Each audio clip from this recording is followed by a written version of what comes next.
How's it going, guys? Some more nerd shit you probably don't care about. Got some Centurion sand cutters in. Wanted to do a bit of a review on them, at least for how they stack up compared to the TDP. These are hard chrome carriers. Obviously, they have sand cuts on the bearing surfaces on the rails. Phosphate gas key with ox gas key screws, a nice golf ball dimpling. All of them are pretty much the same in this regard. The gas key, I don't know if you can tell on the camera, is chrome lined. So one of the things that is interesting is that these carriers have a hole right here next to the retaining pin. This is for a captured retaining pin. So this is an LMT AR10 bolt carrier, but as you can see, has the same kind of hole in relationship to the firing pin retaining pin, and this is captured. This stays in here. So I'm kind of curious to see if Centurion is going to be going to that kind of a firing pin retainer, or whether they're just going to continue to use cotter pins. And it'll also be interesting to see if this hole remains through future iterations of this carrier, or whether there's revisions and it comes out. One thing that a lot of people complain about, if you can see it in here, is the machine marks on the inside of the carrier. People get mad because they spend a bunch of money on a carrier or a bolt carrier group, and they're mad because they got machining marks.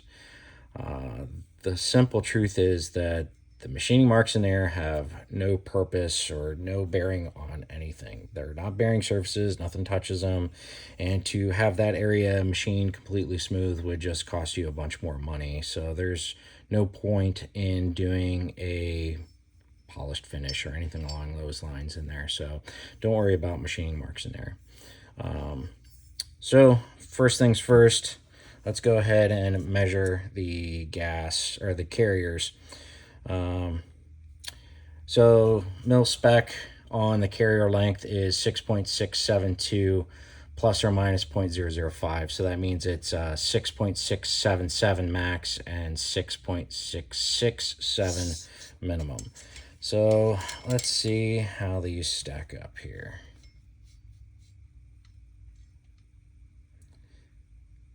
6.676. So that one is good.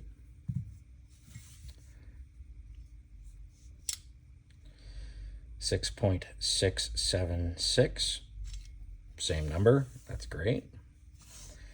And the last one, 6.677. So really consistent between the three. All within spec, so that's good to go. Let's check the gas key real quick. Go, no go gauge. So it goes in. No. Good. Perfect. So the gas keys all pass. Next, we'll take a look at our 3-bore.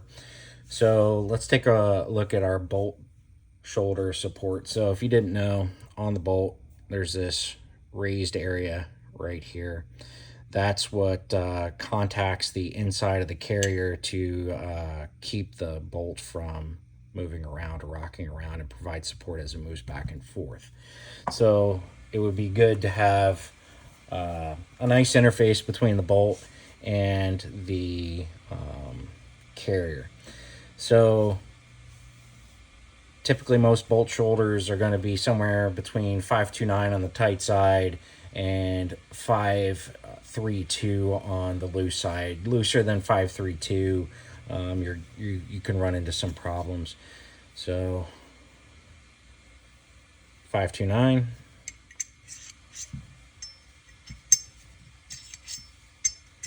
Takes it without issue.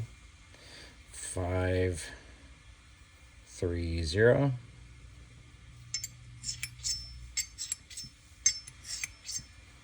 Good to go.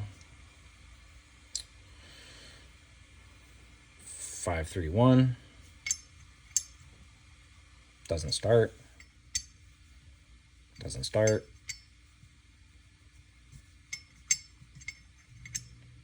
it doesn't start. So we are at 530, which is in the green for the bolt shoulder support. That's good to see. Next up, we'll talk about the gas ring run. So the gas ring run should fall between 498 or 0.498 and probably 500 on the measurement. Much larger than that, you start to get some inefficiency with how the bolt's going to deal with the gas, at least the forward end of the bolt. So let's see here, 498 all the way in.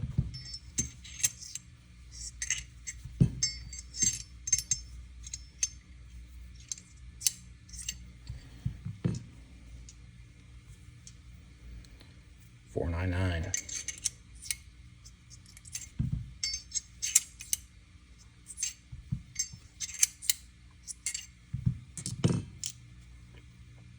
And 500. This is starting to get into the yellow territory, or this is in the yellow territory, starting to be a little bit too big. Doesn't want to start.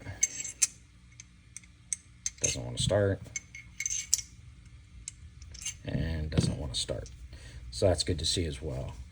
Next up's the bolt tail.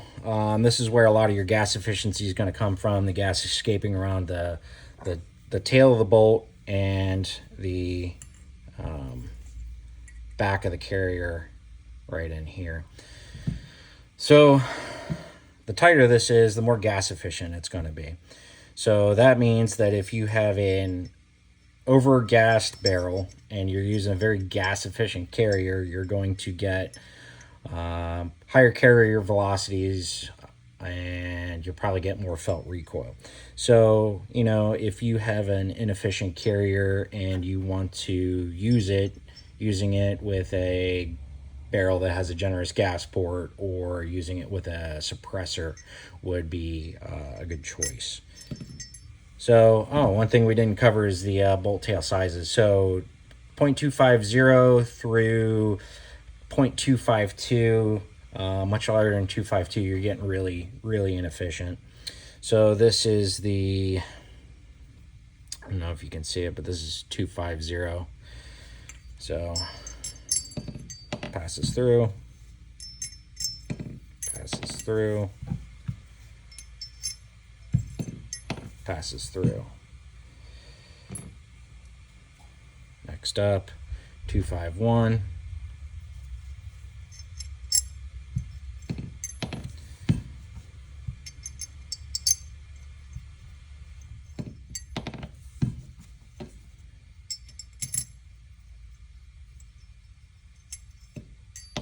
That one goes through as well. Now we're at 252. There you go. I don't know if you can see the marking on there. And doesn't want to start.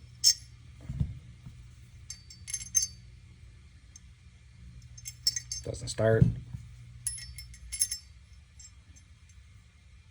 And it doesn't start. So these carriers are pretty gas efficient. So if you've got a small gas port barrel, these carriers will likely do really well for you. So we checked the gas keys earlier with the go no go gauge, but let's find out exactly how big the carrier keys are. So let's see here. This is a 183. I don't want to start that big here. 82, 180. Here we go. 180 or 0.180. That one's good to go. This is going to be 8.1. It's getting a little snug. I don't think 8.2 is going to... 8.1 won't go into this one. Try the other one just to make sure. Yep, so this one has a very snug gas key, which is fine. Still passes. And then this should be 8.2. Yeah, doesn't want to start. So these two are .181 and this one is .180. So let's go ahead and take our 180. We'll check for gas key alignment. This is a CMT upper. It's known good. We'll check for gas key alignment. Fine.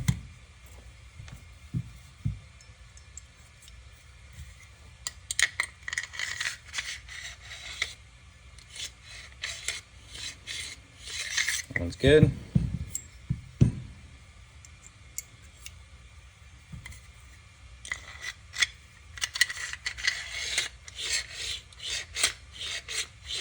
That one's good as well.